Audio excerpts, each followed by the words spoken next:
If it's your first time on my channel, please hit the red subscribe button below and turn on the notification bell so as not to miss anything. Thank you. There are questions hanging over America and, thus, the West.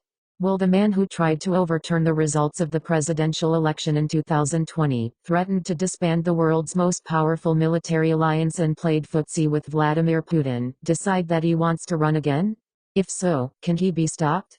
It may seem premature to ask.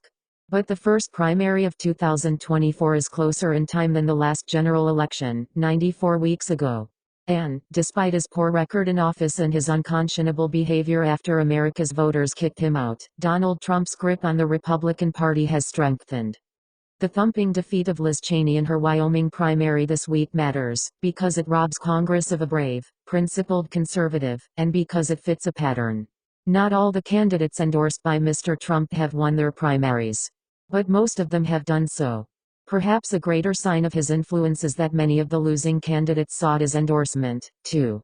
These contests have not been over different flavors of conservatism, but over which contender is the most MAGA. Of the 10 House Republicans who voted to impeach the president for what he did on January 6, 2021, 8 are either retiring or have been retired by primary voters.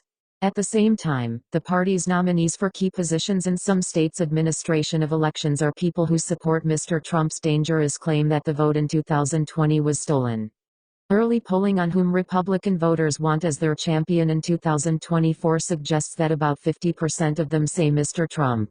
In a system where a candidate can knock out most rivals with a solid 30% of support in the early states, it is a formidable starting position. A few months ago, Republican voters, tiring of Mr. Trump, looked as if they might switch to Florida's governor, Ron DeSantis, or anyone else offering MAGA without the drama. Today, Mr. DeSantis would be more likely to conclude that his best shot at the White House is as Mr. Trump's running mate. A lot could change between now and the first Republican primary, but unless Mr. Trump either decides he does not want to run, or something prevents him from doing so, it looks as if he would win the Republican nomination. That leads to the second question: could he be stopped? One obstacle is the law.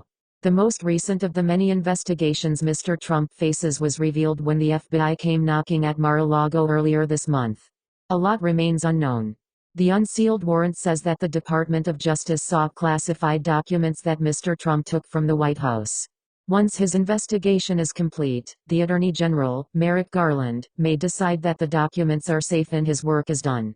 Whether a prosecution follows may depend on how sensitive the documents were. Many Republicans, including Mr. DeSantis, have rallied behind Mr. Trump. The most vocal are calling for the impeachment of Mr. Garland and demanding the defunding of the FBI, a double standard considering that they wanted Hillary Clinton to be locked up for her use of a private email server. However, Democrats should remember that the precedent cuts both ways. In 2016, the Justice Department declined to prosecute Mrs. Clinton. 3 other investigations, into whether Mr. Trump lied on his tax returns, whether he broke the law on January 6, and whether he took part in a criminal conspiracy to overturn the election in Fulton County, Georgia, in November 2020, are equally uncertain. Like anyone else, Mr. Trump deserves the presumption of innocence.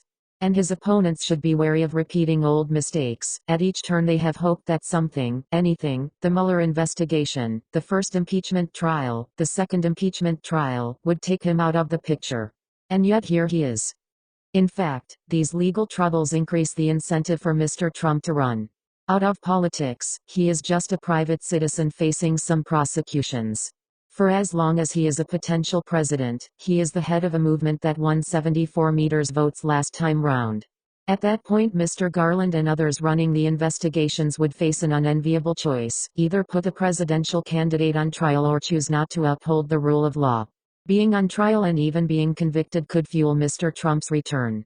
A revenge tour, in which he campaigned on retribution for his persecution by the legal system, would play to Mr. Trump's worst instincts and further exhaust America's institutions. In another era, the influence of corporate America might have helped sideline Mr. Trump. Yet the political clout of big companies is waning, as the Republican Party becomes a movement of working-class whites and an increasing number of conservative Hispanics. That movement protests against not just foreign entanglements, illegal immigration and cuts to Medicare and Social Security, but also trade and left-wing identity politics advanced by the global, managerial elite. Many Republicans think the party has for too long put the interests of the S&P 500 ahead of American workers. Little wonder that big companies now regard the prospect of a Republican triumph in November with trepidation.